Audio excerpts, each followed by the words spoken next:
Right now, you've done it twice.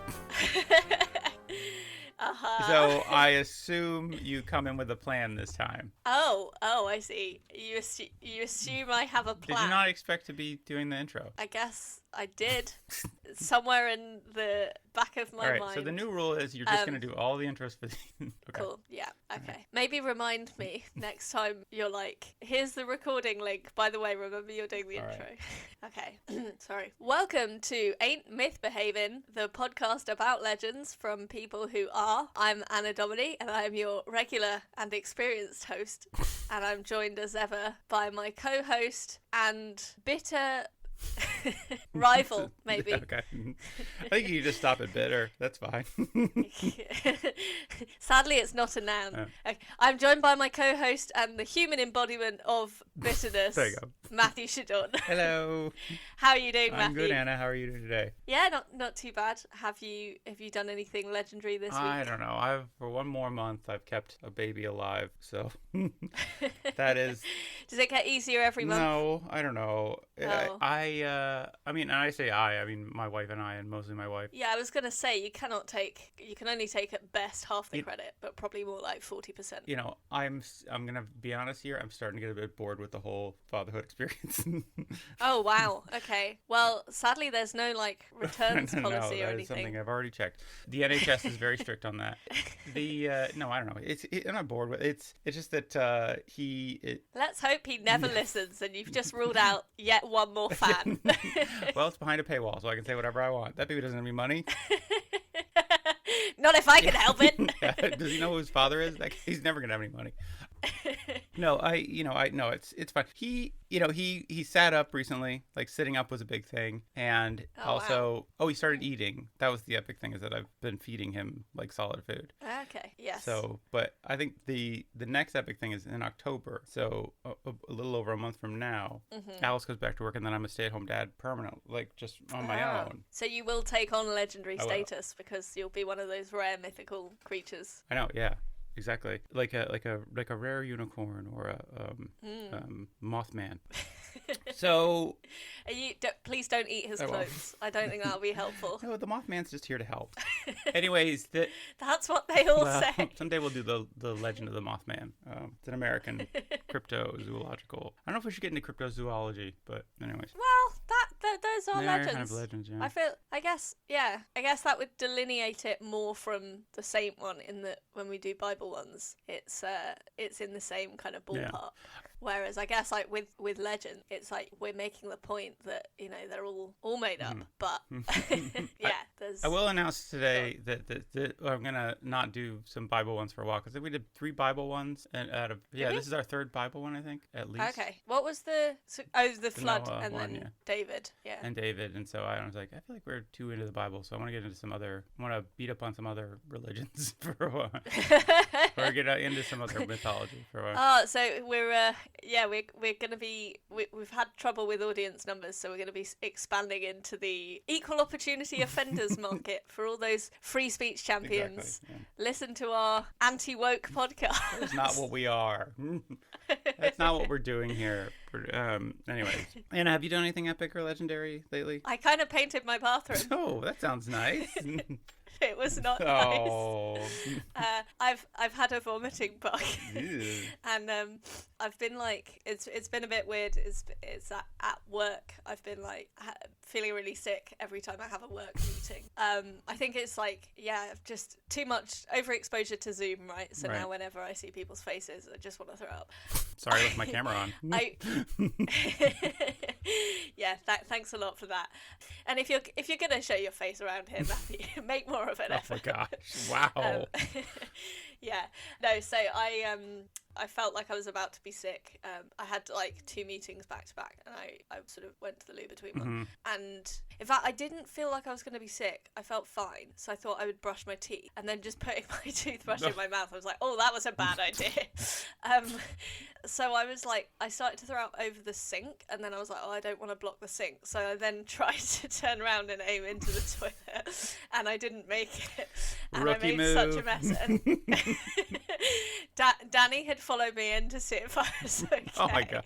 And I got some on his feet, and it was terrible. And he was like, "That was one of the worst decisions I've ever seen being made in real time." That is.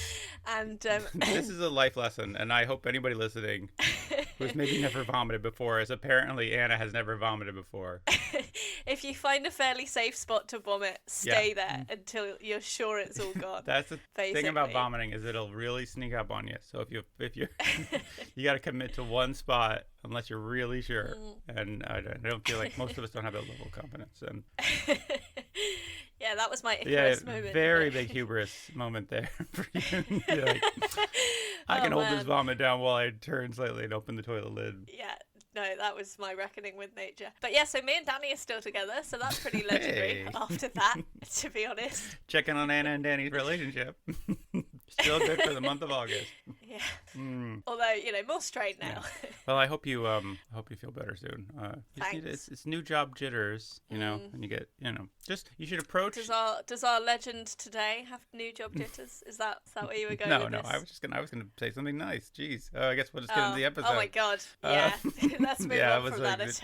It probably would have come out bad. So, yes.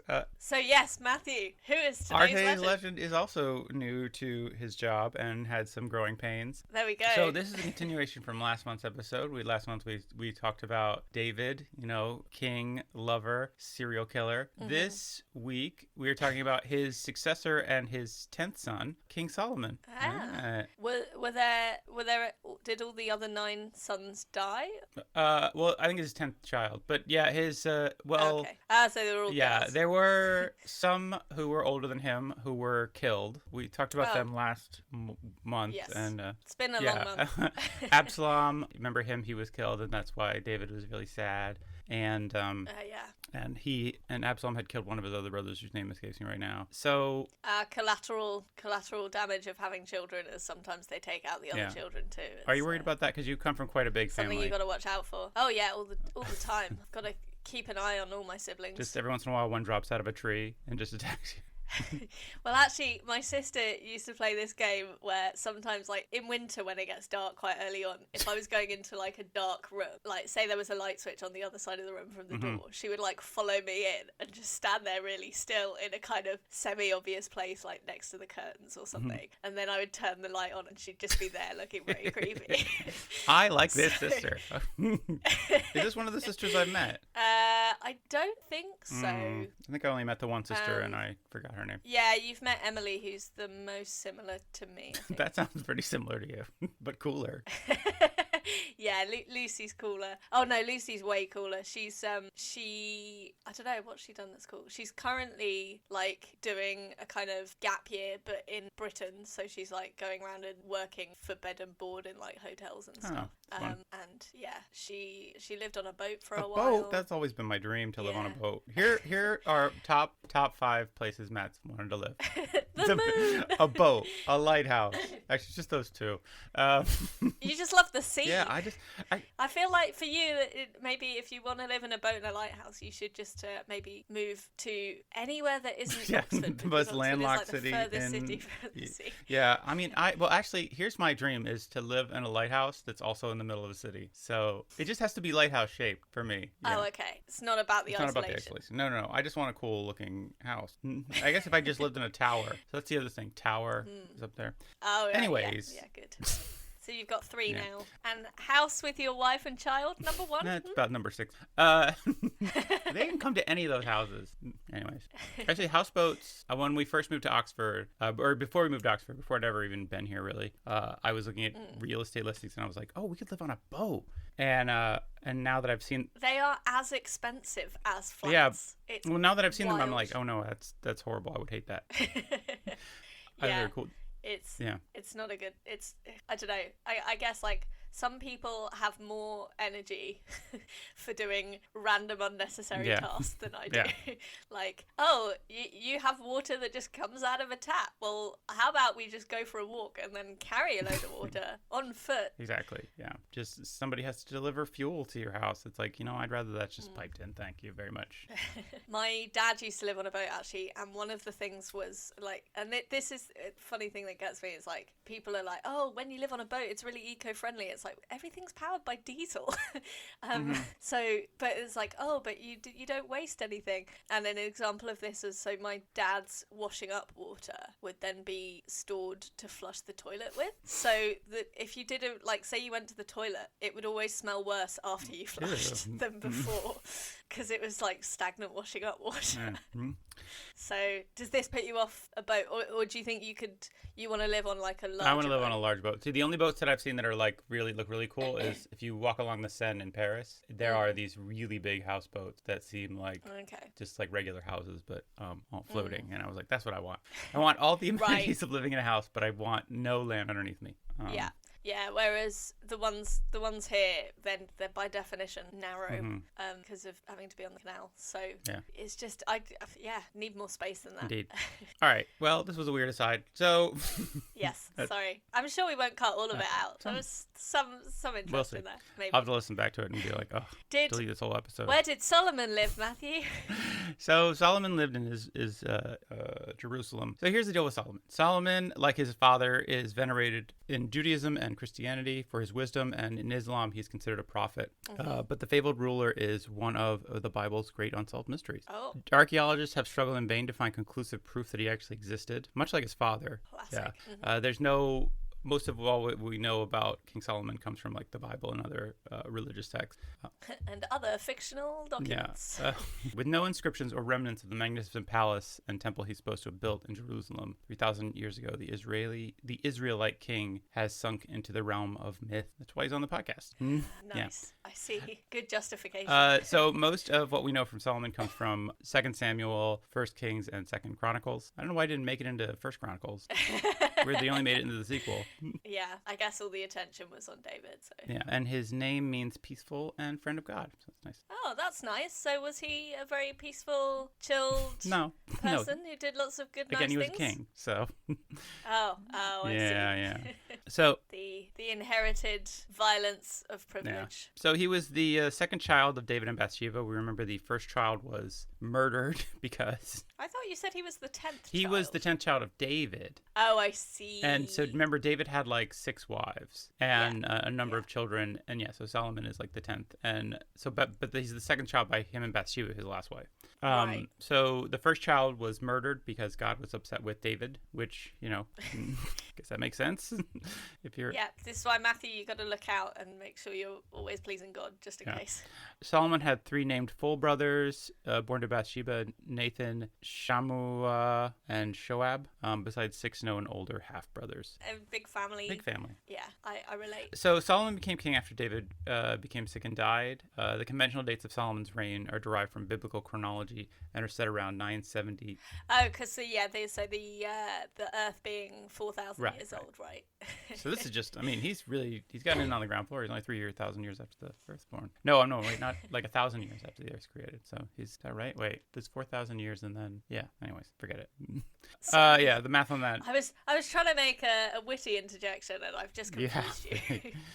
I should stop trying that. So his reign is considered to be around 970 to 931 BCE. So like around 3,000. Yeah. According to the first book of Kings, when David was old, he, quote, could not get warm. So they sought a beautiful young woman throughout all the territory of Israel and found Abishag. What you need, David, is a shag. Abishag, the Shunammite, and brought her to the king. The young woman was very beautiful, and she was of service to the king and attended him, but the king knew her not. So, just so you know. Wow. He must be ill because he's not horny. I love that, it's like, he's cold. Let's get a traditional object used for warming people up. A woman! If only we had some kind of cloth material that we could lay on top of him. Well, it hasn't been invented yet, so... Let's just get a bint. A wench. What if we just rub a young woman on him? This is my insulation wench. That's before they had central heating. I dare you, next time you and Alice meet someone new, to introduce her like that. I dare you. Yeah, this is my installation one. This is my... It's really cold in Britain. I can't get warm. I have to have an insulation one. Yeah, honestly, Alice does give off quite a bit of heat. She's like a little radiator. So not a little. Nice. Not a little. She's like 6 feet tall. But that's your patriarchy speaking. She's like, oh, isn't she adorable? She's got a doctorate. It's so cute. Look at her. Oh, she thinks she's a person. She's trying so hard. She earns all the money for this household. It's adorable, isn't it? Anyways, no, I love her very much and respect all that she's done and accomplished. So while David was in this state, sick and being warmed up by a lady, court factions were maneuvering for power. David's heir apparent was... Do you think that Solomon got chosen because his name was easier to pronounce? I know, right? For the sake of the chronologies and stuff, Yeah. It's like let's choose. I mean, this guy who I can't pronounce is definitely more qualified, but Solomon easier to spell. No, I listened to somebody pronounce this guy's name earlier today, and it's totally gone out of my brain again. Oh, no. Adoniah, that was it. So David's heir apparent was Adoniah. So after the death of his elder brothers, Ammon and Absalom. So Absalom was the one that David's general murdered, and then Ammon is the one that Absalom had murdered because he'd raped one of their sisters. Oh, right. Adoniah considered himself the heir apparent to the throne. He acquired chariots and a large entourage. So he's already like... He's like a biblical rap star or something. He's like dressed for the job you want. And yeah. Nice. The king, though, David was unaware of this because he was sick. So sick, he didn't even want any of that sweet loving. He couldn't even get it up for the beautiful lady that they brought in just to keep him warm. So he couldn't erect the temple, as they say. Hey! Okay, so we have a joke. This is officially a comedy podcast now. Adoniah consulted and obtained the support of both the commander of the army, Joab, and the influential priest Abiathar. It's always good to have supportive people around. Yeah, it's nice. It's very good to have people that are cheering you on. Well, it's like you said, dress for the job you want, but now he's getting his references in. Like he's going about it the right way. Yeah. So, however, the priest Zadok, Benaniah, the head of the king's bodyguard, and Nathan, the court prophet, and others did not side with Adoniah. In anticipation... Was Nathan the Nathan who was Solomon's son? No, it's a different Nathan. Brother. I think it's a different Nathan. Wait, younger brother. I don't know. Actually, that's not clear if that's the same Nathan. Okay. I didn't double check that. Sorry. They do duplicate names a lot in the do. Bible. Remember when we were trying to figure out who Mark was? That was horrible. But I mean, they had only come up with like 10 names. Whenever they came up with a name that wasn't just gibberish, they were like, let's stick with this one. They were like, Nathan, wait, but that doesn't have like 10 J's in the middle. Let's just name everybody that. Yeah. So, in anticipation of his father's imminent death, Adoniah invited his brother princes and the court officials to a solemn sacrifice in order to announce his claim to the throne. He did not invite Solomon or any of his supporters. So, snub, right? Oh. So. Yeah. I know what happens next. Solomon shows up and puts a curse on him. No, not as far as I know. Oh, different fairy tale. Yeah. Just sounded very much like Cinderella. I think you're thinking of Sleeping Beauty. Yeah. Yeah. I've got all the topical cultural references here. Yeah, great. So Adoniah did this because he knew that Solomon was trying to get the throne as well. So that's fairly smart. Yeah. If someone's going to be your enemy, don't invite them to. Yeah. But I feel like also like, oh, I'm doing this thing that basically says I'm king and I'm inviting you because I'm going to be the king, right? So. Yeah. I guess it's not very confident of Adoniah. He should have maybe backed himself more, didn't he? So, assuming that Adoniah will move to eliminate all his rivals, Nathan warns Bathsheba about and counsels her to remind the king of a previous promise made to make Solomon his successor. This is not actually mentioned anywhere previously. Oh. It's like, remind... Oh, that's like a badly written play, isn't it? You just forgot to add a plot point in earlier, or you forgot your line earlier that had a crucial plot point in, so you then work it into the script at a later point where it makes no sense. So it's sometimes you watch those big blockbuster movies and there's clearly like, because they do so many research, you're like, wait, this feels like it was a plot thread that didn't get, I don't know, deal with it. Like that. Take that, Rogue One. Anyways, and eventually Adoniah was supplanted by Solomon through the influence of Bathsheba and through the diplomacy of the prophet Nathan. Oh, that's nice. Diplomacy. So there was no fighting to the death. Yeah. That's good. Progress. Yeah. After receiving word that Solomon had been crowned king, Adoniah's supporters quickly fled, and Adoniah took refuge at the altar. He later received a pardon for his conduct from Solomon on the condition that he showed himself to be a worthy man. Oh, that's nice. So afterwards, Adoniah asked to marry Abishag. Ashbag. Another objectification of women. You're a blanket and you are a receptacle. Abishag, who had served David on his deathbed. Solomon, however, interpreted this request as a second attempt to gain the throne. I'm not quite sure how. Well, yeah, because, I mean, that's weird, because if David never slept with her... It's like, I'm marrying Dad's nurse. But also sounds more age-appropriate, maybe. So Solomon denied it and then killed Adoniah. So wait, he denied what? He denied their marriage. Sorry. He said he couldn't get married to this lady. Oh, I see. Couldn't marry his father's nurse. Because that's a corridor to power, apparently. And you can't marry Dad's human blanket. She's gotta. We've got to fold her up and put her in the cupboard ready for winter. Yeah, like that's just maybe it was just like that's weird. You want to marry the lady that was curled up next to Dad when he died? Okay, well, I'm so creeped out by this. You're going to. She still smells of him. Anyways, so I don't know. It's like he pardoned Adoniah and then he put him to death. So. Oh, okay. So this is kind of a thing early on in Solomon's career where he had to put down some other rivals to the throne, and he murders a bunch of people right off the bat. Which we remember that when David was dying, he told Solomon to always walk with God and then kill its enemies. Which also comes up later. He kills somebody else. So what's the death count so far? Just the one guy. Oh, right. And David's dead, but that's not Solomon's fault. That's just time. Time is the fire in which... Time and a lack of supple young ladies. I know. Maybe if he had 2 young ladies keeping him warm. Yeah. I mean, this is a therapy that I feel like that we've turned our back on, and maybe I don't know. When I'm older, I hope that they come back to it. Just saying. See, we are equal opportunity offenders for objectifying women. We're insulting loads of religions. I'm kidding. That's just not. Unless it happens, and then I'm not kidding. Yeah, don't make any promises you don't know you can keep. I'm like a guy trying to angle it through. It's like I'm just joking, unless you're into it. Solomon was instructed by David to begin his reign with an extensive purge, including his father's chief general Joab. Remember Joab? He killed Absalom. Oh, which seems weird because so Joab had killed Absalom, and then when David was really sad, Joab came to Absalom. He's like, "Come on, you got to go be king again. Be a good king." And then he was kind of a good king for the rest of his life. But then I guess he'd been stewing on that, and he's like, "You know what? When I'm dead, kill Joab." So he killed Joab and further consolidated his position by appointing friends throughout the administration, including in religious positions as well as civic and military posts. It is said that Solomon ascended the throne when he was only about 15. So. Oh wow! So he'd already done some murder by then. But that's a lot. Here's the... Go on. Well, I was just going to say it sounds a lot like this current government, where it's like, regardless of your qualifications, you will get a post as a minister, even if you're very demonstrably not capable of doing the job, just because you're buddies with the guy in charge. Exactly. That's how that works.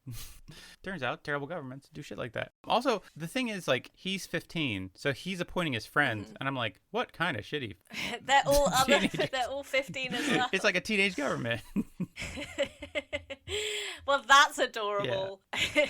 They should make a kid's cartoon, Solomon and the gang. Yeah.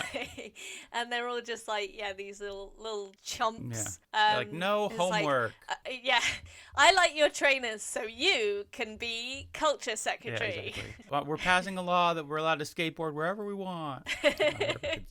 No bedtimes by decree of the king. I'm putting my friend Scooter in charge of the military. Because he's really good at Call of Duty, so... And the secretary... Oh, God. I can't think of any... I'm trying to do a joke, but I can't think of any positions that might be a thing. Okay, and the Chancellor of the Exchequer is my dog. There we go. I think it was worth the wait. Cut out cut out the thinking out loud, but then the end result, I think it was worth it. Yeah, good job. So there's a lot of pressure when you haven't done the research, because it's my only reason for being here is to scupper you in your telling of the story. I thought this would be a nice relaxing day for you, because when you do the research, you're like, it's a lot of pressure to do the research, and when you don't do the research, you're like, it's a lot of pressure not to do the research. Listen, Matthew, I think the developing pattern here is I find everything hard. I guess so. I thought this would be a nice, relaxed day. I was really looking forward to this. I'll tell you that. Oh, so was I. So I love hearing about people in the past all getting murdered. Yeah. It's so heartwarming. So much murder in the Bible. I wonder if anybody could, like, if anybody's counted up how many people Oh died God, in the Bible. biblical death toll. Yeah, take that to the pro-lifers. Yeah. I mean, there's like in Genesis, just everybody. Then the flood, right? So, oh, you know the epic thing I'd done? Should drop this in earlier. Is I finally got around to watching the Noah movie. It's bonkers. Oh, it's really. Wait, so it's not Evan Almighty? No. It's like Darren Aronofsky, who's like a really good director, but is also very weird, or not weird, but like very particular. Yeah. And it's very fun. It's very like a very like Hollywood movie version of Noah. So I just thought it was extremely hilarious. Where is it? Is it on Netflix? Or On did you have Amazon to Prime. find some illegal? Oh. Yeah, sorry. Alice has a subscription to Amazon Prime, and I yell at her every time that she orders something from Amazon. I don't yell at her, but I give her like a stern look. Yeah, I do the same with Danny, except the other day he had to buy these. He ran out of like these medical eye wipes that he needs because he's got this weird condition on his eye now, and everywhere nearby was shut. So the only way he was going to get, and he had to work through the whole next day. So the only day he was going to get them on time was by ordering on Amazon. And I was like, I'll allow it because it's a medical thing. Yeah, but also it's bullshit that. But I'm a hypocrite basically because we'll still watch stuff on Amazon Prime. Oh, I see. Yeah, so you're benefiting from. Yeah. I mean, the thing is, it's so hard, isn't it? Because it's like, well, if enough of us stopped using Amazon, then that would be good. But if only a few of us are, it's not making very much of a difference. It doesn't make a moral. It's like, if we all stop murdering, that'd be great. But if somebody's gonna murder, I might as well murder them. Well, yeah, but like I guess the problem is, like, buying from an alternative place, you have no guarantee that that's actually very much better, right? Like, everything has probably been still manufactured by people who aren't being treated well. No ethical consumerism under capitalism. Consumption under capitalism. Yeah. Anyways. But yeah. Except for consuming this podcast. You did a great job, folks. Yes. Consuming this. This is the only ethical bit of... And it is there an Amazon podcast platform that we're on? Probably. Well, apparently, like, Amazon, one of the ways they make their money is they just have, like, massive amounts of, like... They own a lot of the... Yeah, they own the internet infrastructure, service. so it's like everything's on Amazon somehow. It's there's no It's escape. very diabolical. So that's the thing. It's like if you buy from someplace smaller, it's like, yes, you don't have guarantees that it isn't, and like the ethical nature of the things that are made, that's the same. But also, you're not contributing to like the insidious like insinuation of Amazon into every corner of the world and their accumulation of power. So. Anyways. Talking of so Noah, very people weird. Where power has gone to their head. Back to Solomon. Oh, yes, sorry. So not about the modern day kings. Back to the ancient kings. So he ascended the throne at 15. He greatly expanded his military strength, especially cavalry and chariots. He found numerous. He bloody loved chariots. He doesn't loved he? those chariots. No, it was his brother who loved chariots. But like chariots were like the new big thing. They were like, holy shit. Have you seen this? It's like on wheels and a horse pulls it. You go real fast. Nut. So obviously Solomon was like, I'm going to be the most popular kid in school if I get all the chariots. He founded numerous colonies, some of which doubled as trading posts and military outposts. Solomon was the biblical king most famous for his wisdom.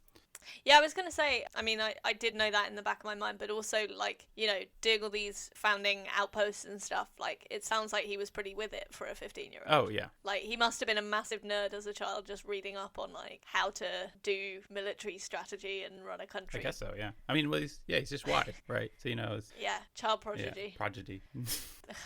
I can't say it because I am it. No, but it's like, he was a child genius with a penchant for murder on the side, which is how all the best rulers and people start out, right? You got to have a little bit of murder. You get that out of your system by the time you're 15, 16, and then you're a good king.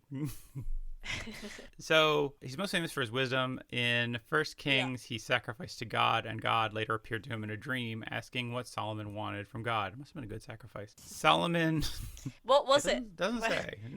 Okay, because maybe that's like deliberate, so we'll never know. What it was a particular animal that no one had thought to sacrifice before. Maybe like sacrifice like a nice box of chocolate. Like, oh, this is. Finally sacrificed God an edible arrangement. He's like, oh, finally some fruit. God, so much meat. Yeah, God's actually vegetarian. Yeah. He's bloody sick. If I get another goat, I'm going to go fucking crazy. Another flood. Yeah, I was going to say, send a plague of locusts. So God appears to Solomon in a dream and asks what he wanted. Solomon says he would like wisdom. Pleased, God personally answered Solomon's prayer, promising him great wisdom because he did not ask for self-serving rewards like long life or the death of his enemies. Seems like he's already gotten rid of most of his enemies. Also, I love the passage says that God did this person. He's like, oh, you know what, guys? I got this one. I'm going to get my hands dirty on this one. It's also like, God's like, oh, I didn't know what you were going to say, but I'm so pleased it was wisdom. Wow. That is so, man, gosh, Solomon. Oh, man, I can't say no to you. You did just the right. Anyway, yeah, good kid, Solomon. Perhaps the best known story of his wisdom is the Judgment of Solomon. Mm-hmm. Yeah, we all know this one. Sorry, I mean, yay, okay. Woo, familiar territory. Woo. In 1 Kings chapter 3, verses 16 through 28, it recounts that two mothers living in the same house, each the mother of an infant son, came to Solomon. One of the babies had been smothered in an incident of overlaying. So overlaying is like those lady blankets yeah, again. Exactly. They're really unreliable. It's like, we need to figure out some way to keep warm that isn't just a lady laying on top of somebody else. Too many babies are dying. And it's not helping these old men. We thought it would help. Yeah, more to the point. But yeah, overlaying is it's a thing that doesn't really. I mean, it doesn't happen as often as it used to. I was reading up on this, and now I'm like terrified to sleep next to my baby. But I don't really either. But this is why Alice is like, you can't fall asleep next to the baby, because it's basically like people falling asleep next to a baby and rolling over on it. But it was like a thing that happened a lot more when people were poor and had to sleep 10 to a bed or whatever. So my God. Yeah. That's quite grim. But anyways, back to comedy. They each claim the baby as their own. See, dead baby jokes. We are crushing that. We're gonna get that anti-woke audience. Man. They're gonna I don't love want it. that audience. I feel like we're walking a line here that makes us cool. Quick, say something not morally reprehensible. Black Lives Matter. Great, good conviction. I don't know why it was real rousing. Well, I was like, I believe that, but I don't want to use that as a shield for my fucking terrible. Yeah, fair enough. I felt bad, like being like this, right? And be like, oh well, actually, Anna, I happen to think that women should be allowed to vote. So there, stick that in your pipe and smoke. Not at all what we were talking about. So they each claimed the baby was their own. Calling for a sword, Solomon declared his judgment that the baby would be cut in two, each woman to receive half. So half a baby better than nothing. Right? I'd say worse, actually. If I'm quite honest, I would rather... I mean, obviously that's the test, but I would rather someone else have my baby than have half. Well, also, is it like top to bottom or like vertical ways where you each get an arm and a leg and half a head? See, that's the thing is like, does somebody get the head and the arms and one just gets the legs and the penis? And it's like, I assume in half-length ways. So one mother did not contest the ruling, declaring that she could not have the baby. Then neither of them could, and the other begged Solomon to give the baby to her. Just don't kill him. The king declared the second woman the true mother, as the mother would even give up her baby if it was necessary to save his life, and awarded her custody. Yeah. This judgment became known throughout Israel and is considered an example of his profound wisdom.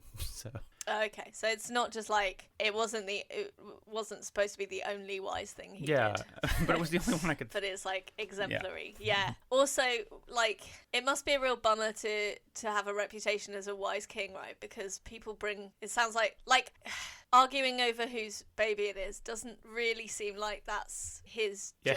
Maybe it's like people are just bringing all their problems to him. I mean, maybe this is the thing where he was just like, oh my God, people keep bringing me their goddamn problem. Here's what I'm going to do. I'm going to murder a baby. Okay, I'm going to fucking cut one in half. I'm going to fucking murder a baby, and then people are going to be a lot less like anxious to come and talk to me. Yeah, I think that was it. Yeah. You've hit the nail on the head. And people were like, wow, how wise. And they're like, what? He's like, fuck. This is... Now it's going to get worse. It's not the outcome I wanted. Everybody's going to come to me with their problems. I thought they were going to let me chop it in half. It would be funny if like that he was just like, he didn't realize what he was doing, and then like that was the solution for everything, was just like cut it in half. Like, yeah. You can solve all problems. It's like, well, my neighbors, he changed the lines on our property. He's like, okay, cool. I'm going to cut you both in half. Did that work? I don't know. Like many women in the Hebrew Bible, the two women in the story are anonymous. Oh, of course, yes. Because it's the Bible. But they don't matter. Yeah. They only count if they're blankets. Yeah. Yeah, you get a name if you do something useful, like keep a man warm. it is speculated their names are not mentioned so they would not overshadow Solomon's wisdom, right? Which is the main theme of the story. Right. So it's like if you knew their names, then you'd be like thinking about like their names and about them as people. And that they might be people. Yeah, and you're not thinking about how cool Solomon is. And that's really the point of this story. Sure, fair enough. So the women seem to be poor, which is because they live alone in a shared residence without servant, because no one's around to know who who the mother of the baby is. No one was paying attention. And also because they're apparently sleeping in the same bed, which is also marked. So were they both married to the same guy? No, it says the women have been determined to be prostitute because of the situation. As prostitutes, they lack male patronage and have to take care of themselves in a patriarchal society. They're real feminist icons, these women. Well, one of them is. I feel like the one that's like, if I can't have the baby, then let's kill it. I wouldn't say that's particularly feminist. Mm-hmm. Yeah. I mean, because, as you know, being a feminist does not mean you believe in killing babies, despite what that Catholic website There's suggested. a lot of, feminism is not, there's not just one type of feminism, True. Oh, thanks for explaining that to me, Matt. No problem. I really appreciate you telling me as a man. Well, I think you just need like a neutral observer, somebody who's not just like wrapped up in the whole feminism thing, I believe in feminism. You've won the anti-woke audience back. Damn it. You keep trying to get rid of them. Come on. Ugh, I'm the worst. I think the more I talk, the more it reveals what a terrible person I am. Yeah, this podcast was a terrible idea. So this is going to come up later when I try to get a new job, like as the host of Jeopardy or something. So this is meant to highlight, so the whole thing about him dealing with these women is meant to highlight Solomon's approachability and mark him as a defender of the defenseless, right? Oh, okay. Who is the defenseless in this case? These two women who didn't I guess so. He didn't. Somebody else to tell them who their baby was. Yeah, that's fair. Yeah. Like that does kind of position him as kind of man of the people. Yeah. So according to some Talmudic interpretation, the two women were mother and daughter-in-law, both of whom who had born sons and whose husbands had died. Right. So the lying daughter-in-law. Classic mother-in-law. Yeah. Exactly. Always trying to steal babies. No, the lying daughter-in-law was obliged by the laws of Yibam to marry her brother-in-law unless released from the arrangement by a formal ceremony. As her brother-in-law was the living child, she was required to marry him when he came of age or wait, oh my God. Yeah. So that's a twist that not many people know about this story. This is it's that the baby was saved and then the one whose baby it wasn't had to marry I think this is like people are reading the Talmud and they're like, why is this lady so anxious to murder a baby? And they're trying to put it in maybe some kind of context that makes sense, that she's just not like I see. like a sociopath trying to steal and murder a baby. Yeah. Oh, so if she was told it was her baby, then she could just have it as a child rather than have to marry him. Well, because so either she'll have to marry the child when he becomes of age, which I think is 13 in the Jewish faith. Crikey. Or she'd have to wait the same amount of time to be released and remarry, because in order to you need a ceremony to release him, and apparently it requires an adult. That it requires the brother-in-law to release her. Yeah. So I would go for that option personally. The not getting married and like either way you're waiting 13 years, so you may as well wait 13 years and then not marry your brother-in-law who is. But isn't there also the threat that like he might not let her out of the marriage? Oh, I see. Yeah. So, I don't know. Well, but hopefully though, because like I don't know, if you're living together and one of you is like 26 and the other is 13, he probably wouldn't be that into her anyway, right? Maybe. Because they wouldn't have anything in common and they'd be at each other's throats all the time. Possibly. There'd probably be quite a bit of resentment towards her infant fiance. Yeah. Yeah. Well, yeah, and so this sounds like something from like one of those magazines where it's like, my ex-husband's ghost predicted my death or something. Like a tabloid. Those silly. Yeah. Well, no, there's like particular magazines where it's like, a random stranger showed up at my mum's funeral and it turns out he was the love of her life. I don't know. So it would be a very extreme version of that, where it's like my infant fiance. Just sounds like a very bizarre. It does feel like a clickbait. A rom-com. Yeah, like I lived it, my infant fiance. Yeah. Yeah. So when Solomon suggested splitting the infant in half, the daughter-in-law, wishing to escape the constraints of Yibam in the eyes of God, agreed. So she's like, "Oh, this is another solution." It's like, wait, I don't have to raise this baby that isn't mine, and I don't have to marry an infant. Win-win for me. Win-win. Yeah. So that is why she was so anxious to see the baby murdered. So that's one interpretation, which I don't know makes her slightly less of a horrible person. Question mark? Either way, you end up with somebody wanting a baby dead. It's all very suspicious though, because it's quite the coincidence that that they were both pregnant at the same time and that both their husbands had died. Like, because usually in those times, if you've got babies involved and a parent is dying, it will usually be the mum. Yeah. Well, I don't know. Maybe like the father and son worked together at like a construction site and there was a horrible accident.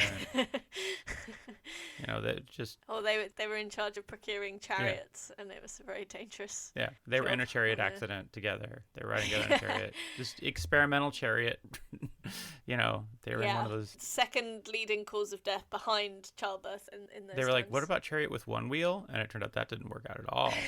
That made it even worse. So there's some other stories about Solomon, some kind of legends about him. One is about the Seal of Solomon, which is a magic ring that Solomon had. Oh, nice. It's a magic ring supposedly given to Solomon that gave him power over demons or jinn. So jinn... And everything to all other rings. No, it's a different ring. That's a different ring. Oh. I got excited. I thought that was going to be a crossover. No. So it had the Seal of Solomon on it. Was it in Elvish? No, it wasn't. Apparently it was just the Star of David. But some people say it's the Star of David, but then actually people were like, well, the Star of David actually wasn't used as a symbol of Judaism until like the 11th century, 80s. But it gave him control over demons and stuff. And one day the Asmodeus, the king of demons, according to...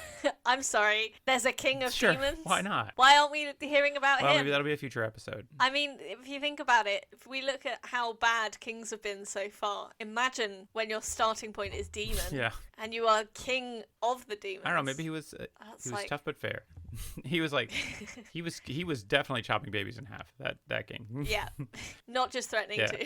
So this is like a rabbinical tale, but it was Asmodeus, the king of demons, was captured by the ring and forced to remain in Solomon's service. So that must be that's a real step down for the king, because he was like, I used to be king. Captured by was it like throwing a pokeball? Just like through the ring and it sucked the king of demons in. Yeah, I don't know. I guess just having the ring, it's like, you ever seen Captain Planet, where it's like, no. Okay, never mind.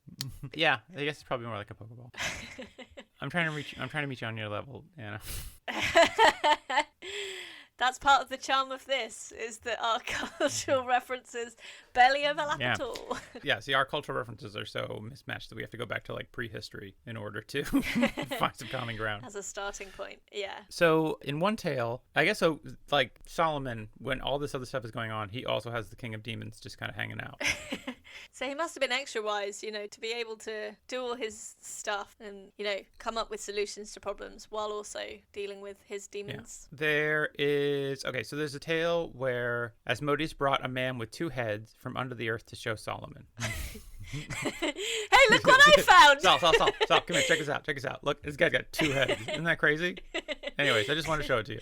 It's a bit like I've heard, like, cats always bring in mice. Yeah. It's like a similar thing. It's like, don't you like this present? It's awesome. It's about my tail. It's a funny thing where it's just like, it's like, why would he keep this demon around? It's like, because every once in a while it's just like, hey, check out this cool thing I found. But also, like, if you're gonna cut anyone in half, like, guy with two heads, yeah, cut the guy with two heads. Wait, but could it have been conjoined twins? Doesn't say. Just says a guy with two heads. Okay. He's from under the earth, so I don't know. Oh, right. Okay. I also don't know what that means. That's not really explained either.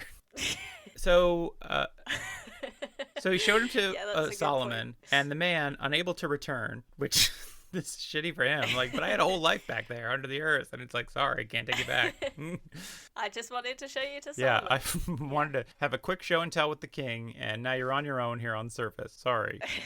And that was history's first recorded freak show. Well, the man, unable to return, married a woman from Jerusalem. So there you go. And he was a great conversationalist. Making a new life for himself. Yeah, good for him. He had 7 sons, 6 of whom resembled the mother, while one resembled the father, having 2 heads. Yeah, which must have been... And the line carried on. A very difficult birth for the mother. Oh, God, yeah. Jesus. But after the father's death, the son with 2 heads claimed 2 shares of inheritance, arguing that they were 2 men.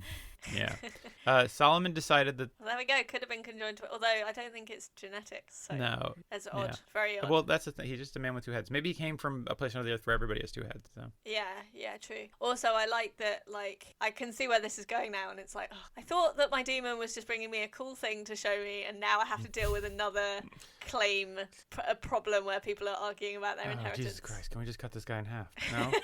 I'm not allowed to do that anymore? I'm the king. I thought I was allowed to do whatever I want. One scenario where this solution works. It's like when your only tool in your toolbox is a hammer, then everything looks like a nail, right? When the only tool is an axe, then everything looks like a baby. So the men with two heads say that they require two parts of the inheritance. Solomon decides that the son with two heads is only one man. So real wisdom there, I guess. I don't know. So he's going the opposite way, because with the baby it was like break it into two. Right. This one he's like, let's treat it as a whole. I don't know how that's wise, because I feel like if you have two heads, then you're two different people, right? Yeah, two personalities. He's like, let me just get one dick, one guy. That's how it works. Oh, so Solomon, among his other problems, was a gender essentialist. Yeah, then. pretty much. Boo. Sounds like it. I don't know. I don't know how he made this decision, and I don't know why it's considered to be particularly wise. So doesn't and it doesn't solve the problem, because I guess, like, for the guy with, or for the two heads the guys with two heads, you know, I guess they need also, well, interesting. So I was going to say, like, they would maybe need twice the food because they've got two mouths, but actually if they've only got one of everything, all the other things, then maybe they don't need more. I think you would need at least some more food. They might need more space. Yeah, definitely more space. I don't know. Custom made hats. You see, this is why these are not the hard decisions that people are bringing to us. You bring those to Solomon, and he's got to make the tough calls, and we're not. That's the thing. He's wise, but it's like a mystery. He works in mysterious ways. Because he inherited his wisdom from God, who works in mysterious ways as well. So everybody's mysterious. Don't worry about it. Don't question it. Just accept it. Yeah. The Seal of Solomon, in some legends known as the Ring of Andalib, was a highly sought-after symbol of power. In several legends, different groups or individuals attempted to steal it or attain it in some manner. One of them was called Schmeagol. Okay. We're moving on from ring stuff, so if you have any more of those, now would be the time to do it. No, that's all I got. So. There's another tale of his called The Palace Without an Entrance. Ooh, that sounds like a riddle. Yeah. Well, it's a riddle with, I'm not going to lie to you, it's got a bit of an it. Wait.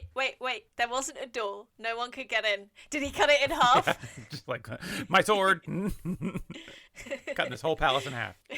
According to one legend, while traveling magically, no further elaboration on that. Okay. Couldn't find any elaboration. Maybe it was the demon. Yeah, he's just like, I don't know, just levitating, or has got a magic carpet. Maybe the demon like bewitched his chariot. Maybe. It's a chariot so it didn't need a horse. Pulled by 8 reindeer. So Solomon noticed a magnificent palace to which there appeared to be no entrance. He ordered the demons to climb. This sounds like Solomon was high or dreaming, because I'm magically traveling and I found a palace that has no entrance. This does feel very much like a dream where you just kind of arrive places. Yeah. He ordered the demons to climb to the roof and see if they could discover... Demons plural Yeah, he's now. got demons. Well, he controls demons with his ring. So I guess you just keep a few around just to kind of, in case you need to do stuff. Uh-huh. He ordered them to climb to the roof to see if they could discover any living being within the building, and they found only an eagle. Okay?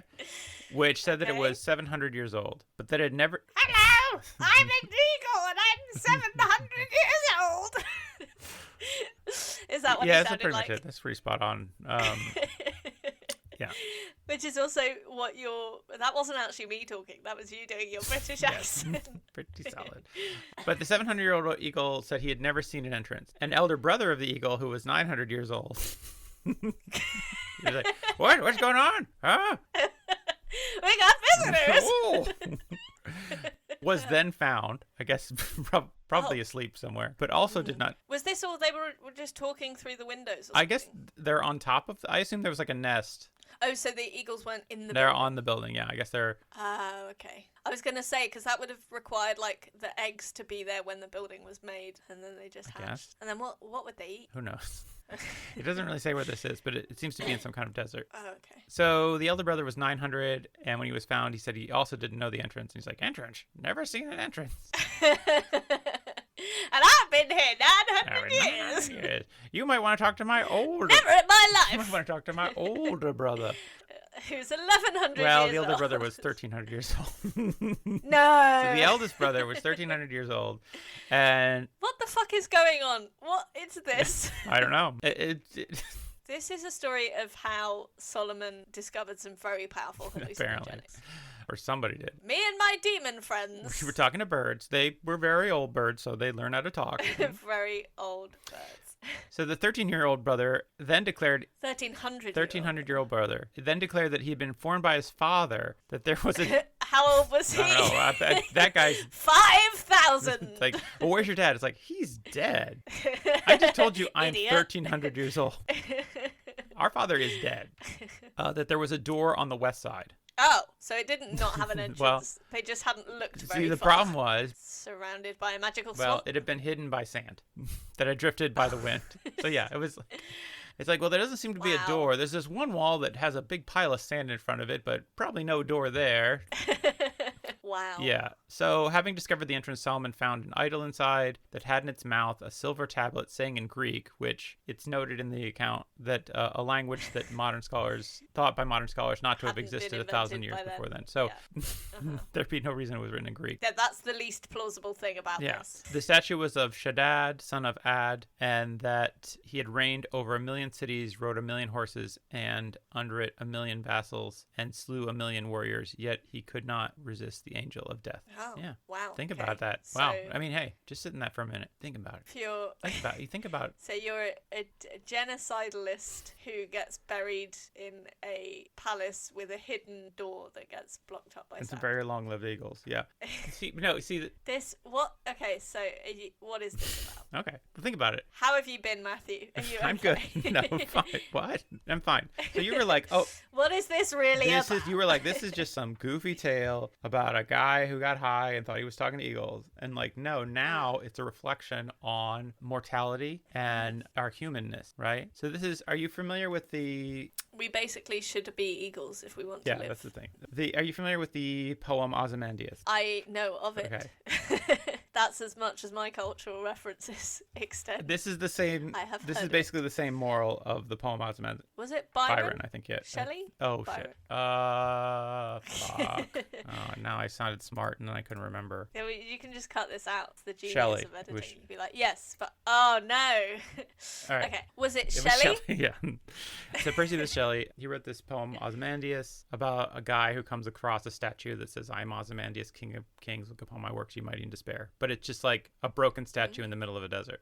And the idea along with this is that this man was, I'm this great king, I have all this power, blah blah blah. But in the end, all glory is fading, right? Sic gloria transit, right? Yeah. So it's this idea that this guy was the greatest king of his era, at least 1,300 years ago or 2,000 years ago, and he's completely forgotten, and nobody knows who he is, and except for some very old eagles vaguely remember that there's a door to where he gets.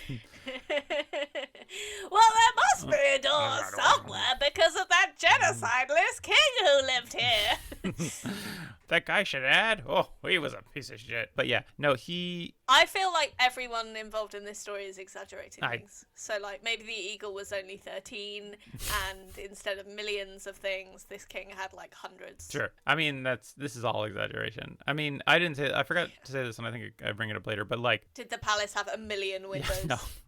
No, but, like, about Solomon, I mean, this is the thing about David, right, where they're like, oh, David was this great king of all these masses, and historians are like, actually... like 100 people lived in Israel at the time. It's not that big a deal. And the same thing's true of Solomon. They're like, Solomon built all these great works and this temple and ruled over thousands of people and had all this gold. And then historians are like, actually, like 300 people lived in Jerusalem at the time. This isn't a big city. So it's all a bit of exaggeration. So those are some fun legends about Solomon that I thought I'd share with you. Okay. Did he take anything from that? I guess he reflected on his own encounter. Mortality and he's a wise guy. True. So true. he probably was like, my own life. What am I going to do? Yeah. And he's like, oh, it's like all the things I do, like maybe they'll turn to dust and be buried by the sands of time and only remembered by elderly birds.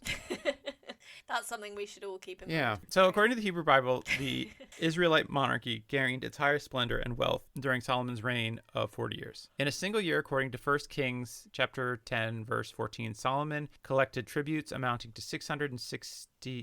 Six? Yes. 666? I don't know why I couldn't read a number. 666 talents, or 18,000 kilograms of gold. Oh, okay. Definitely number those, that because he's friends with all these demons. Possibly, yeah. They Coincidence? gathered Maybe. one. Solomon is described as surrounding himself with all the luxuries and grandeur of an Eastern monarch, and his government prospered. But, again, Okay, he's meant to be really wise. Surely, this accumulativeness is not actually very productive. Well, yeah, but first, first you get the wisdom, and then you get the money, And that's why all the billionaires deserve They're so it. wise, yes. Because we hadn't thought of being born rich. Yeah, I mean, that's on us. Have you thought about being born the king of another king? That's my wisest idea. Born the son of another king. Yeah. So yeah, but again, I was saying the area, the amount of people who live there, that number is probably greatly exaggerated. So you're saying there were 300 people in Jerusalem? Yeah, in each one. So it was a hamlet. I am king of this hamlet. Pretty much, yeah. Wow. It's hey Saul, yes, you're the king. Great job, man. Oh yeah, we can all see all those hundreds of chariots. He's just got that one chariot, and it's only got the one wheel. He got that secondhand experimental chariot that killed those two guys. It was really cheap. That's the thing though. Everyone's humoring him his delusion because they don't want him to cut their baby off. He's always threatening to kill baby. So he's sounding more like Trump now. This just deluded, crazy toddler who everyone around is just humoring. Yeah. So for some years before his death, David was engaged in collecting materials for building a temple in Jerusalem as a permanent home. Just go around oh, that's a nice looking rock. That will go in the temple. It's people were just like, David, we really need to buy rocks in bulk. We can't just go out and pick individual rock. This is going to be the most beautiful temple you've ever seen. I will handpick all the rocks myself if it kills me. This is a temple for God, all right? It has to be perfect. So every rock has to be perfect. Yeah, so he was collecting materials. That is such a classic thing a king would do. So it's supposed to be a permanent temple, a permanent home for Yahweh and the Ark of the Covenant. Solomon is described as undertaking the construction of the temple with the help of an architect named Hiram. And it's a pretty big job because fitting together a load of unique irregular pebbles, it's not they're not known for being the most useful construction material. It's a tough job, yeah. So lucky they had someone so wise in charge. The temple was completed by Solomon and stood until it was looted and destroyed in 70 AD? 586 AD. Oh shit, yeah. Or 586 BC. The second temple is destroyed in 70 AD. Yeah. So, not to get ahead of ourselves. Yeah. I did know that, but I forgot it. At the hands of the Babylonian king Nebuchadnezzar II, who also deported the Jews to Babylon. Bad year for the Jews. They're all around. The destruction of the temple produced a great reggae song though, so What? I guess. By the rivers of Babylon. Did I sing in the last one as well? Yeah, you sing in every one now. Good. So not only are we going to attract a load of gammons, we're also going to get sued by we're gonna get various artists. Intellectual property hits on us. The Old Testament says that David had captured Jerusalem and brought the Israelites the central artifact, the Ark of the Covenant, into the city. David chose Mount Moriah in Jerusalem as the site of the future temple to house the Ark. Today, it is known as the Temple Mount. Have you been there? Is it nice? Yeah. It's kind of old, Fair. sandy. I couldn't get that. Yeah. Well, yeah, I don't know. I went. Let's. Okay. It was 8 years ago now that I went. So yeah, hazy. Probably the same. So God would not let David make the temple because he has shed too much blood. Oh. Instead, Solomon had done it. It did it. Anyways. You've only shed a little bit of blood, so you're still good to build temples. How many guys did you murder and take off their foreskins? But in this temple, sacrifices are happening. Well, it's a different blood. You've shed too much. Oh, right. Different blood. He placed the ark in the Holy of Holies, a windowless innermost room, the most sacred area of the temple. Was that to reflect the palace with no entrances? No, I think it was just so the people didn't look at the ark. In the Holy of Holies, God's presence rested. Only the high priest was allowed to enter the room once per year on the Day of Atonement, carrying the blood of a sacrificial lamb and burning incense. So, cool. Yeah. There is general agreement that a ritual structure existed on the Temple Mount by the point of the Babylon siege of Jerusalem. However, However, serious doubts remain in attributing it or its construction to Solomon, or any king roughly contemporaneous with his life. Scholars doubt the veracity of the biblical account, as there's no evidence of the existence of Solomon's temple has been found, and the temple is not mentioned by extra-biblical accounts, which is to say other historical records outside the Bible. So it's all pretty much bullshit. Not like this account is extra-biblical. Yeah. There's so many plagues. Also, I just looked up, because I was a bit hazy on the geography, so the Temple Mount is now the site of the Dome of the Rock. Yeah. I have been there. It's very nice. I mean, I don't think I went. I don't think we were allowed inside, being weird. Yeah. But yeah, there's a photo of me posing outside. Oh, wow. There you go. Put that on your Instagram. So there are supposedly artifacts proving the existence. They've all turned out to be fakes. So there's really just no evidence that it exists.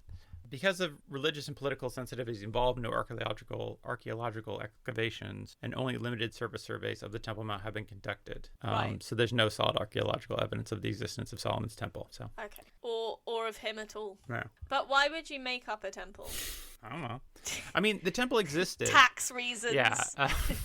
It makes him sound cool. It's like, well, but people, like, he's wise, but what else did he do? I built a temple. All right, yeah, put that in there.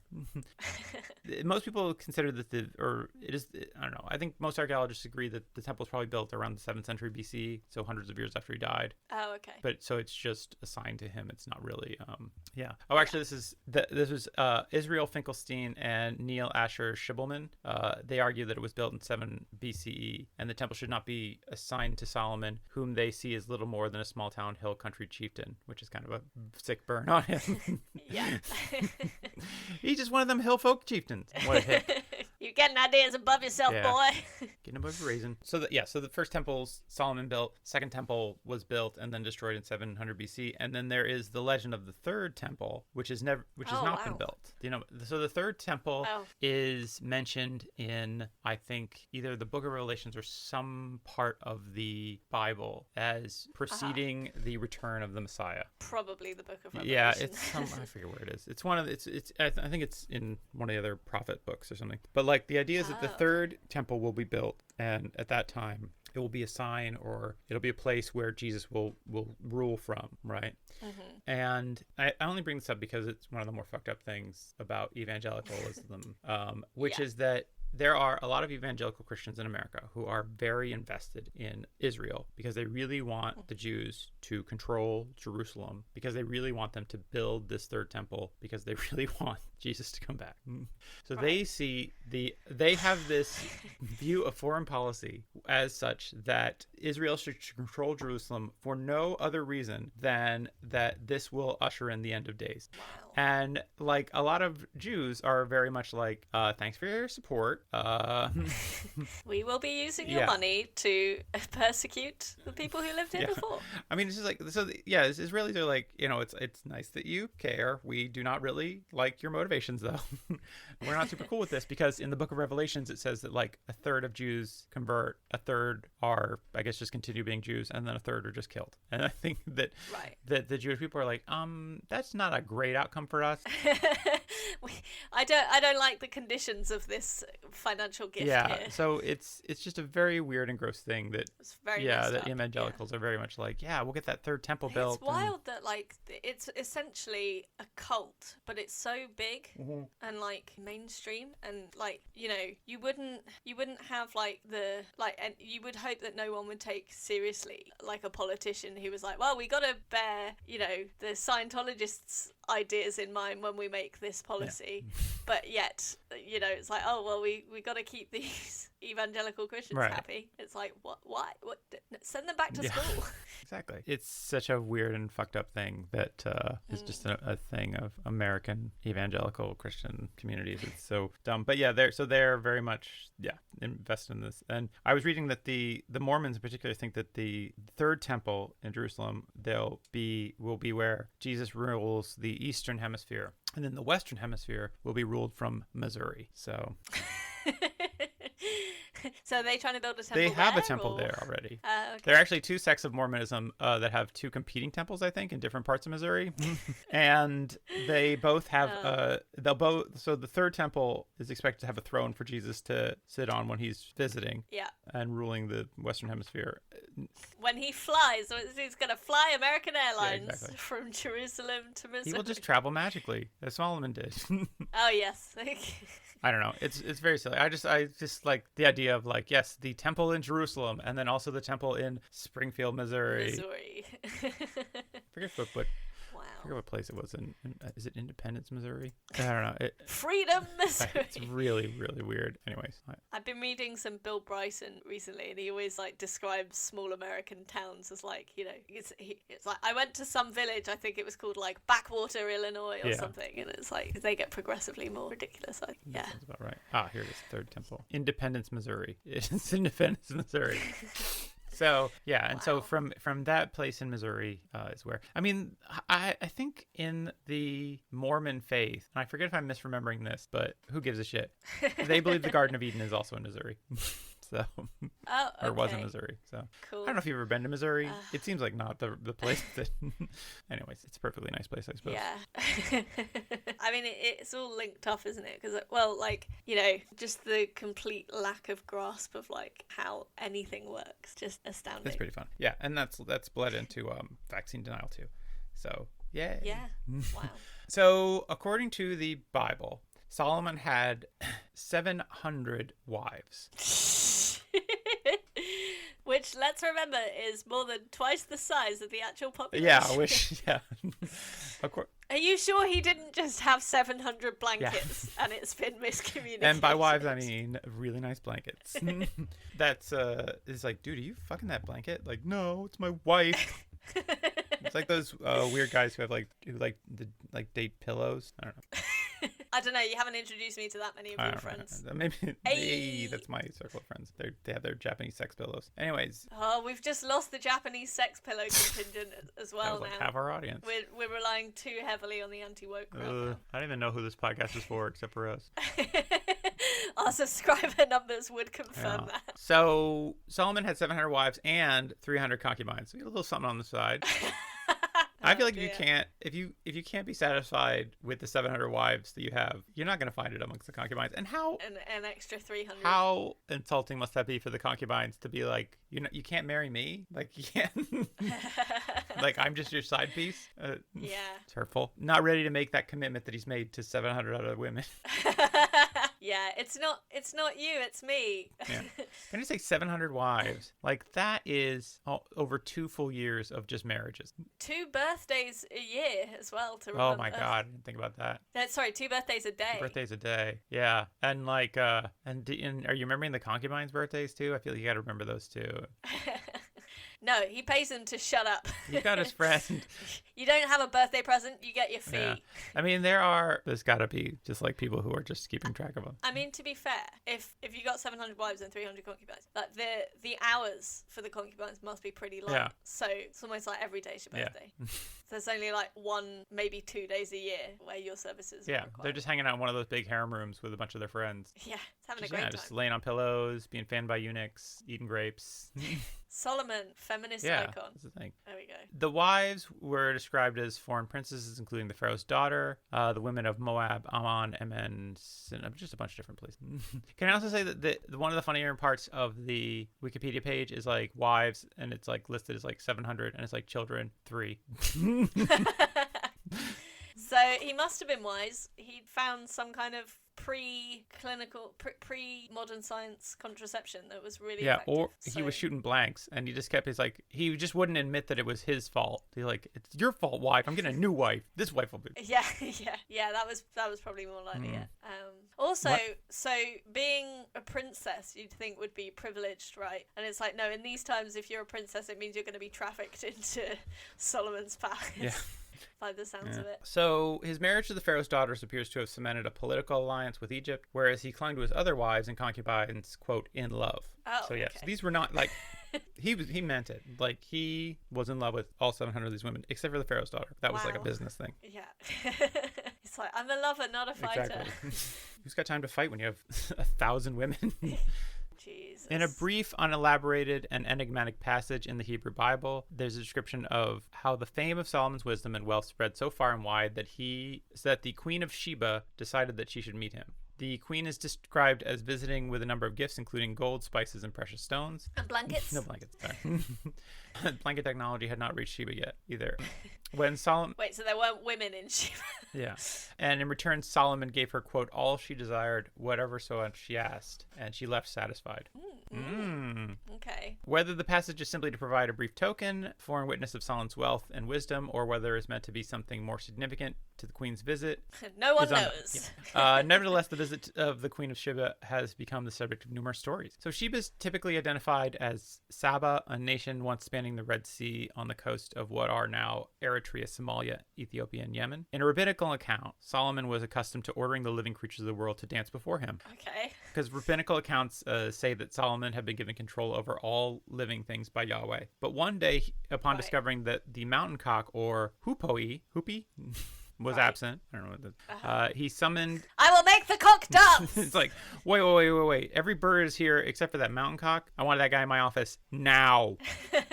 He summoned it to him, and the bird told him he'd been searching for somewhere new. The bird had discovered a land in the east, exceedingly rich in gold, silver, and plants, whose capital was called Ketor, and whose ruler was the Queen of Sheba. And the bird, on its own advice, was sent by Solomon to request the queen's immediate attendance at Solomon's court. I don't know why it says to the east, because wouldn't Ethiopia be south of Israel? It doesn't matter. Maybe the bird is bad at geography. Yeah. He just goes by memory rather than like a sense direction. He's like, so I'm going east. He's like, but because he can go as the crow flies, right? As the cock as the flies. So so he doesn't have to know these directions. Exactly. Yeah, he's a bird also. Like, I mean, again, like just great on him that he can talk. Pretty impressive. Although apparently it's not special in these times. You can talk, but can you live for 1,500 years? Possibly. Idiot.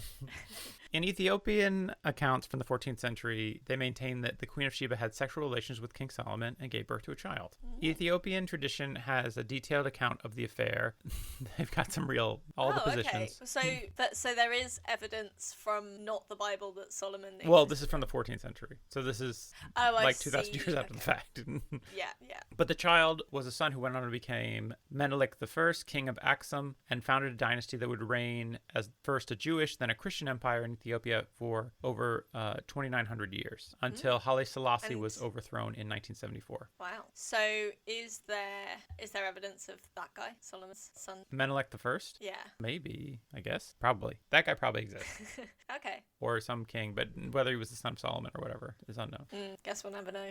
Can't do a DNA test. I didn't look up Menelik I, so I meant to look up Haile Selassie, but I think he was a dictator. But, yeah, that rings a bell. So Menelik was said to be a practicing Jew who was given a replica of the Ark of the Covenant by King Solomon, and moreover, that the original was switched and went to Axiom with him and his mother. The Ark of the Covenant is still there, guarded by a single priest charged with caring for the artifact as his life's task. The claim of such a lineage in the possession of the Ark has been an important source of legitimacy and prestige for the Ethiopian monarchy throughout many centuries of existence, and had important lasting effects on Ethiopian culture as a whole. However, the Ethiopian government and church deny all requests to view the alleged Ark. So good luck with that. We definitely got it. It's definitely here. You can't see it though. It's like, we got it. Don't worry about it. It's in. We have an Ark. You wouldn't know it. It's in the room over there. If we get it out, it might damage it. So you can't look at it. Did you not see Indiana Jones? You can't look at the Ark. They're like, we have it in a warehouse being studied by top men, and people are like, who? And they're like, top men. Anyways, that's from Indiana Jones. And a few talking birds.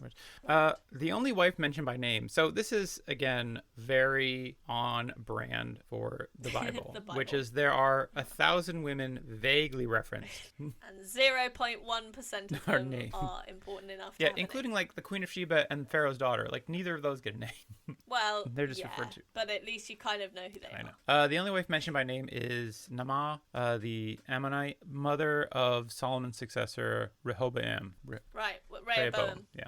So obviously, because she counts because she was the one that produced the heir. So you gotta know who that guy is. The biblical narrative notes that with disapproval that Solomon permitted his foreign wives to import their national deities and build temples. I love that. It's like 1,000 wives, sure, fine, whatever. But they have their own gods. What the fuck? That's so messed up. Like, these are all gonna have to convert. It's like, well, I can't convert them all. It's a lot to keep track of. There are a lot of women.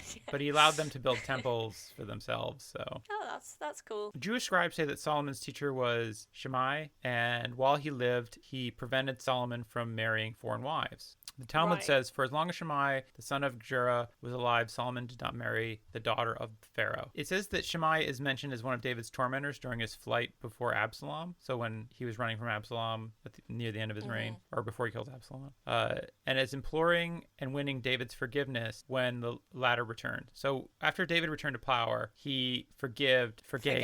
After David returned to power, he forgave Shammai. David, however, in his dying charge to Solomon, bade him avenge the insult. So when David was dying, he said, actually, that guy Shammai, I forgave him, but could you murder him? That'd be great. It's like, I forgave him, but I actually had my fingers crossed behind my it's like, back. sounds like you didn't forgive him. That's what happened there. So it just shows how difficult forgiveness is, isn't it? It's like, I forgive, but I'll never forget, and I'll remember it and be like, actually, I'm not happy about that still. Actually, I didn't forgive either.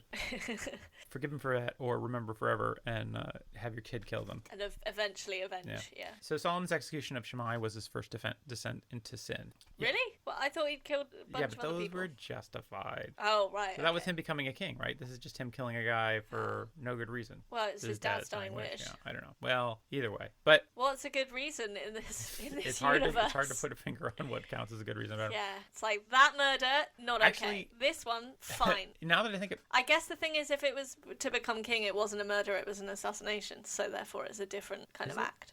Actually, I think that the murder isn't his first descent into sin. I think that I think you might be right. The murder itself isn't the problem. The problem is that Shammai, while alive, kept Solomon from marrying foreign women. So now that he's dead... Oh, so it's not about murder, it's about racism. Yeah, I guess. Yeah. It's about murdering... Nice one, it's about Yahweh. marrying foreign ladies. That's... Or as I like to call them, imported blankets.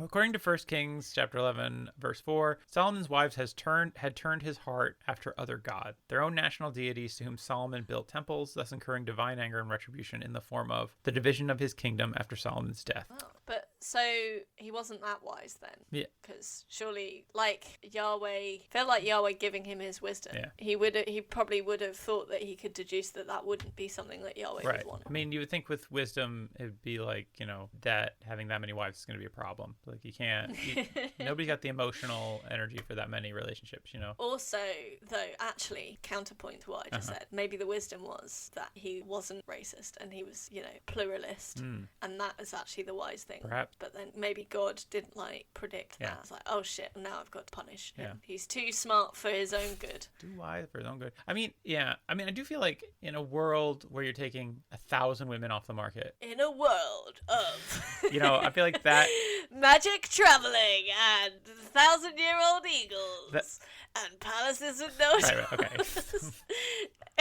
One man seeks to marry 1,000 women, but his biggest crime, pluralism. Yeah, is that they were foreign. That's the trailer for Solomon's life. We've done it. So the problem is foreign. So that's the thing is there's not enough women in the kingdom to get 1,000.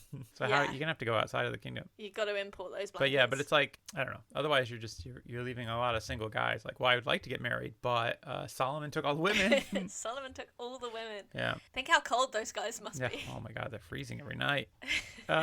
So 1 Kings chapter 11 describes Simon's descent into idolatry. Solomon's. Particularly his turning to Aseroth, the goddess of the Sidonians, who, I looked this goddess up. She is basically related to Ishtar. She's basically another version of Ishtar, which remember from our Gilgamesh episode was the sex goddess, the quote-unquote whore of Babylon. So that makes a bit sense. So she sounds like a real legend. Yeah, she sounds great. Also a kind of a bad girlfriend, according to the according to the Gilgamesh epic. So because of these sins, the Lord punishes Solomon by removing most of the tribes of Israel from the rule of Solomon's house. The Lord was angry with Solomon because his heart had turned away from God, who appeared to him twice and commanded him concerning this thing, that he should not go after other gods. So God appeared to him twice, which I feel like if God has appeared to you twice, I feel like once is probably enough. Like if you have a real...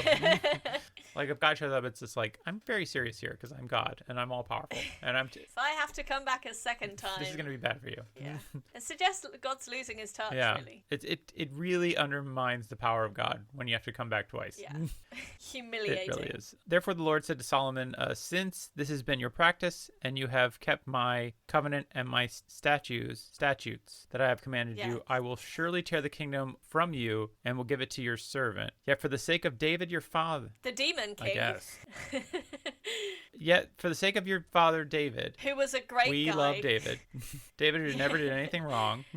Yeah, for the sake of your father David, who never did anything wrong, I'll forgive I will you. not do it in your days, but I will tear it out of the hands of your son. Wow. Yeah. I like that. So because I liked your dad, who was also a monster, I'm going to punish your children instead of you. Like, what? Wait, but you don't like my kids? This is... Well, no, but they haven't done anything wrong yet. Yeah, but they came from you, and therefore they'll probably be monsters. Yeah. But he also says, however, I will not tear away all the kingdom, but I will give you one tribe to your son for the sake of David, my servant. Again, this is David. This is out of respect for David. It's all because of David, because he was such a great guy. Yeah, so it's very funny. It's just kind of like failing upwards. You can't, or it's like...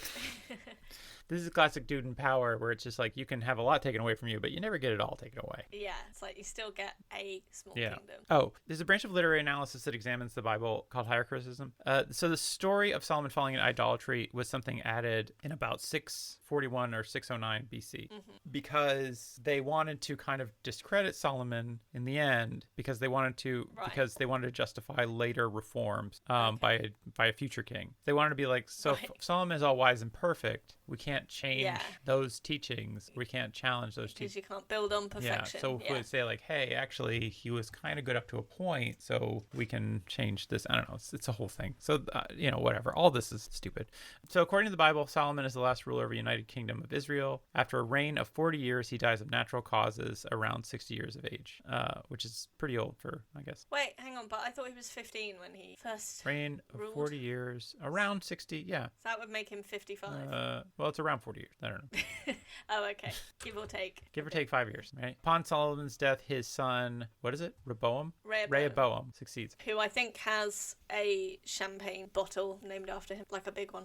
What? Like, there's large champagne. So after like magnums, you get like these very large champagne bottles that are called like Jeroboam. I think Rehoboam's one, and then like Nebuchadnezzar, and they're all like enormous champagne bottles. Huh. Okay. There you go. There's a fun fact I guess for you. Yeah. I did not know that. I don't know why they're named after Old Testament kings. That's very odd.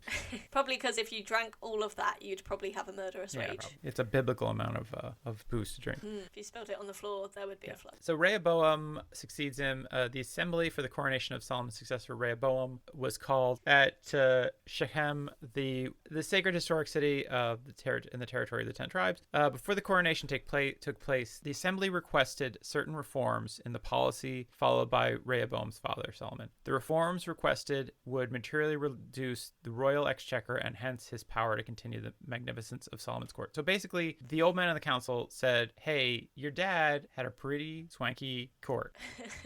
And that was because he taxed the shit out of everybody. And we're going to make some budget cuts. Now that he's dead, we would really like it, and the people would really like it if you would... If they could eat. If you could cut the taxes and maybe don't live quite... Maybe only have 500 wives? Yeah, how about that? How about we live within our means here, buddy? Like, it's a little extreme. So not everything has to be coated in gold.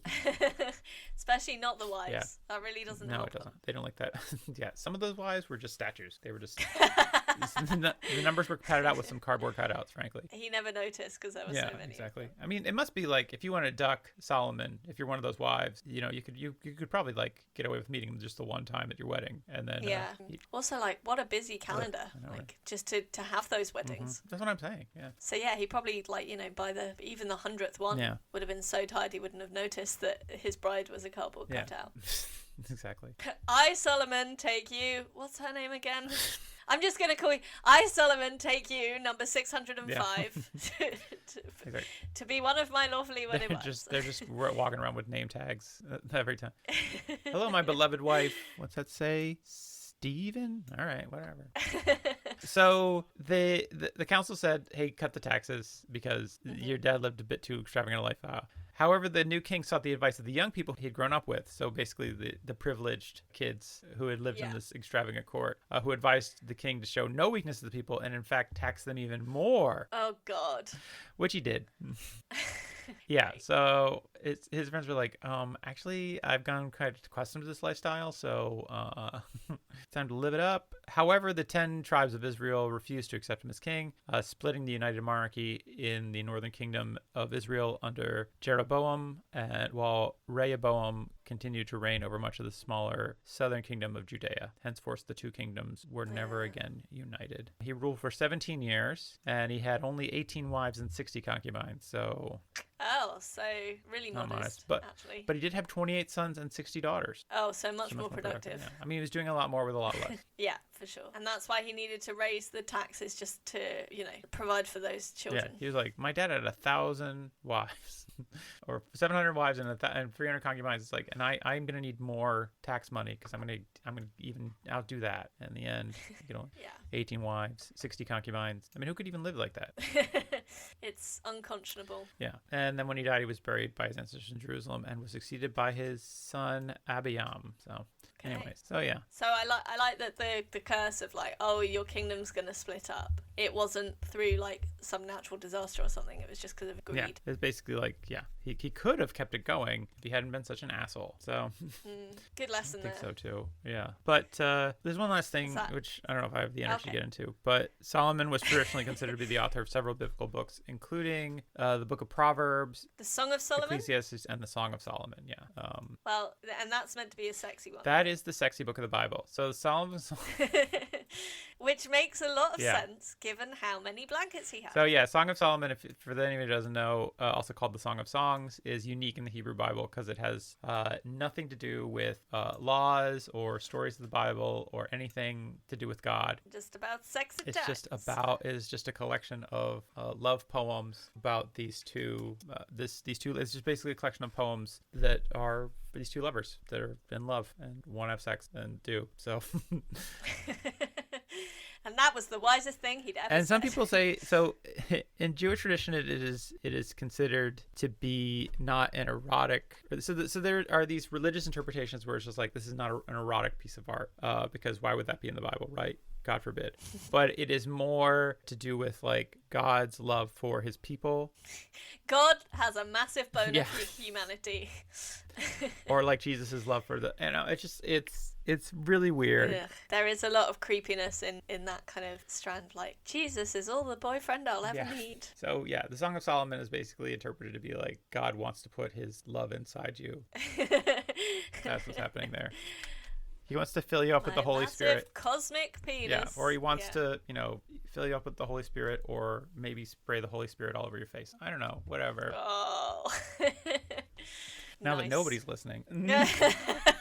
So that's the end of Solomon. Yeah, so Solomon is supposed to be a wise man, son of David, not as murderous as David, maybe. The bar was quite low, but it was a low bar. He did exceed it. But yeah, do you think that was a sufficiently legendary tale epic? I think there were definitely legendary elements. There was a lot of adventure with the adventure into a strange world of talking birds, which I enjoyed. And the king of the demons, of course. I think, that's pretty legendary. It seems like that Solomon had some more adventures with demons that are kind of chronicled in other places, but didn't really have time for all that stuff. But I mean, it's mentioned in 1001 Nights. There's a genie that is sealed in a bottle by the seal of the ring. Of Solomon, my God. Yeah, of the ring. Yeah, that's so good.